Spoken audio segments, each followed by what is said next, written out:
আসসালামু আলাইকুম রহমতুল্লাহ।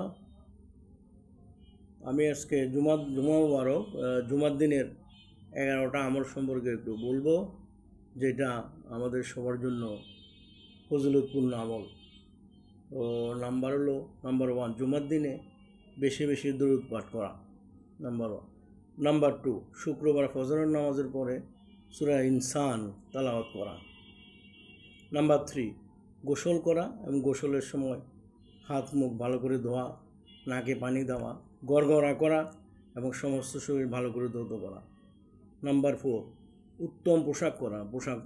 উত্তম পোশাক বলতে নতুন কাপড় না, উত্তম মানে পরিষ্কার পরিচ্ছন্ন কাপড় পরা। যেহেতু জুমার দিন আমরা একটা মুসলমানদের জন্য একটা ঈদের দিন, সেজন্য আমরা উত্তম পোশাক পরিষ্কার পরিচ্ছন্ন একটু লন্ড্রি করা ওই কাপড় পরিধান করব। 5 নম্বর হলো সুগন্ধি ব্যবহার করা, একটা আতর অথবা কোনো সুগন্ধি থাকলে এটা জুমার দিনে ব্যবহার করা।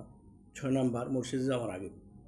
6 নম্বর হলো বাগে মসজিদে গিয়ে একদম ইমামের সামনে বসা, যেতে ইমামের সামনে বসতে আমি গতকালকে একটা ভিডিও করেছি, যে ফজিলতটা পাওয়া যায় সে ফজিলতটা গ্রহণ করা। 6 নম্বর হলো আগে মসজিদে গিয়ে আগে যাইয়া ফজিলতটা গ্রহণ করা, যেটা আমি বললাম। 7 নম্বর হলো ইমামের কাছাকাছি বসা।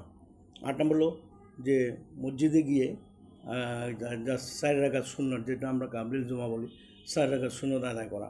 9 নম্বর হলো খুতবা চলাকালীন সময় খুব চুপচাপ থাকা, মানে কোনো কথা না বলা। 10 নম্বর হলো খুতবাটা মনোযোগ দিয়ে খুতবাটা শোনা। 11 নম্বর হলো সূরা কাহাফ তেলাওয়াত করা, সূরা কাহাফের প্রথম 10 আয়াত অথবা লাস্ট সর্বশেষ 10 আয়াত পড়া, অথবা পুরো সূরাটা পড়লে এই জুমা থেকে পরবর্তী জুমা পর্যন্ত আল্লাহ নূর এবং বরকত দিয়ে আমাদেরকে হেফাজত করবে। আরেকটা, এটা হলো টোটাল 11টা পয়েন্ট জুমার দিনের বললাম। পাশাপাশি জুমার দিনে একটা সময় আছে আসরের পর থেকে মাগরিবের আগ পর্যন্ত, একটা যে দোয়া কবুলের সময়। এই সময় আপনার যদি কোনো স্পেশাল দোয়া থাকে, আল্লাহর কাছে করতে জানা দোয়া করবেন, ইনশাআল্লাহ আল্লাহ আপনার দোয়া কবুল করবে। তো আমরা এই জুমার দিনে 11টা পয়েন্ট বললাম, এটা সবাই ফলো করার চেষ্টা করবেন। এবং জুমা সবাইকে সালাম জানালাম।